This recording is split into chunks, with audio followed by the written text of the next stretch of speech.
আজকের উপস্থাপনা প্রতিশোধ। কলমে বাবুরাম মণ্ডল।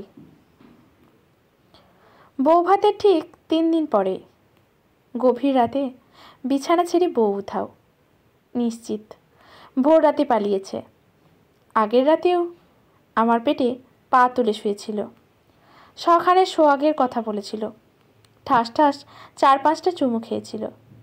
পালাতে যে পারে তার আন্দাজ বিয়ের রাতেই পেয়েছিলাম। সিঁদুরদানের সময় অনেকক্ষণ হেসে আমার দিকে বাঁকা চোখে চেয়ে বলেছিল, পালাতে পারি কিন্তু ভেবে চিন্তে কাজ করো, এখনো সময় আছে। তখন মনে হয়েছিল বিয়ের আনন্দে ইয়ার্কি করছে বনানী। সেটা যে এভাবে এত তাড়াতাড়ি বাস্তব হবে স্বপ্নেও ভাবিনি। মাসখানেক আগে বিয়ে ঠিক হয়েছিল। রেজিস্ট্রি করব বলে ফর্ম ফিল আপ করেছিলাম। 2-3 জায়গায় ঘুরতে নিয়ে গেছি। ফোনে লক্ষাধিক মিনিট প্রাক বিবাহের প্ল্যান ছেড়েছি। দুজনে হাবিজাবি বকেছি, নানা ধরনের ইঙ্গিত করেছি। তখন কিচ্ছু হলো না।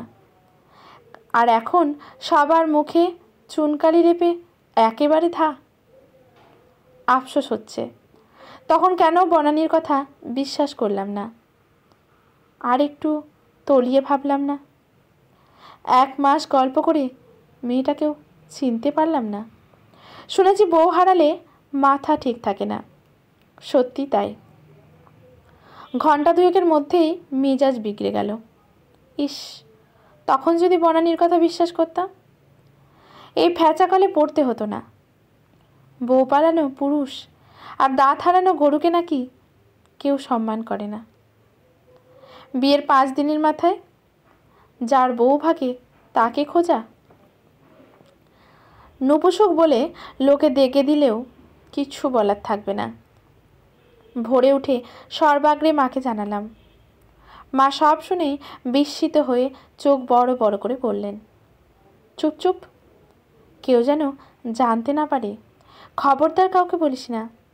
ইস, মুখে একেবারে চুনকালি লেপে দিয়ে গেল গো। এরপর ভোল বদলে গেল আমার ওপরেই ক্ষেপে উঠল মা। চাপা গলায় বলল, বিছানা থেকে বউ পালালো, টের পেলি না? অপদার্থ হাবা একটা, যা ভাগ, আবার নালিশ করতে এসেছে। মায়ের কথায় অত্যন্ত ভয় পেয়ে গেলাম। ভালো করে চোখ মুছে হাই তুলে বললাম, কি হবে মা? মায়ের চোখে মুখেও তখন ভয়ের চিহ্ন। গলা নাবিয়ে চুপি চুপি বলল, কেউ যেন জানতে না পারে।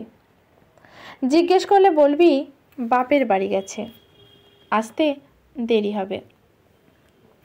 ওর এক্সাম চলছে ইউনিভার্সিটিতে। বনানী উচ্চ মাধ্যমিকে ইংরেজিতে ব্যাক। কি করে ইউনিভার্সিটিতে এক্সাম থাকবে? এ তো ডাহা মিথ্যা। এখন দেখছি বউ হারিয়ে মিথ্যেও বলতে হবে। সবচেয়ে বড় কথা, মা মিথ্যে শিখিয়ে দিচ্ছে। বউ হারালে মনে হয় সবাইকে দল বেঁধে মিথ্যে বলতে হয়। একটু পরেই দেখলাম মা বাবার সঙ্গে ফোনে অত্যাধিক উত্তেজিত হয়ে কি যেন বলছেন। নিশ্চিত বউ হারানোর গল্প। বাবা দার্জিলিং জর্জ কোর্টের উকিল। ওখানে ডিরিগিরি রোডে আমাদের একটি বাড়িও আছে। ঠাকুরদা শখ করে কিনেছিলেন বাড়িটি। বাবা এত সকালে ঘুম থেকে ওঠেন না। এখানকার বিয়ে থা আত্মীয় স্বজন বিদায় করে গতকালই পৌঁছালেন দার্জিলিং। আর আজ 7 সকালেই আবার এই খবর। খানিক পরেই মা ছুটতে ছুটতে এসে উদ্বিগ্ন হয়ে বললেন, বাঁচতে চাইলে পালা, মেয়ে যদি কেস করে না সোজা হাজত। তোর বাবাও বাঁচতে পারবে না। মারাত্মক ভয় পেয়ে গেছি। আতঙ্কে বাড়ি ছেড়ে পালাচ্ছি। তবে একটাই বাঁচোয়া, মা সঙ্গে আছেন। উকিল বাবার কাছে দার্জিলিংয়ে যাচ্ছি। কিছু একটা ব্যবস্থা হবেই। অত্যাধিক বেশি দামের টিকিট কেটে যখন বাগডোগরা এসে নামলাম তখন বিকেল। ট্যাক্সি ধরে ঘুম স্টেশনে এসে দেখি মারাত্মক জ্যাম। রাত্রি 9টা বেজে গেল বিডিগিরি রোড পৌঁছাতে।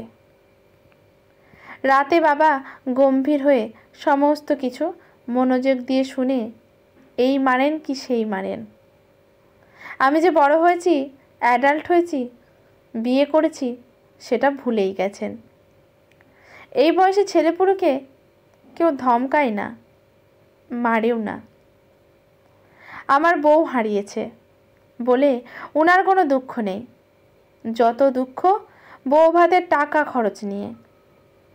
কয়েক লক্ষ টাকা যে জলে গেল সেইটা বারে বারে শোনালেন। আমি যে মহা অপদার্থ সেটাও আকার ইঙ্গিতে বোঝালেন। শেষে ভেংচি কেটে বললেন, একটা বউ ধরে রাখার ক্ষমতাও রাখো না।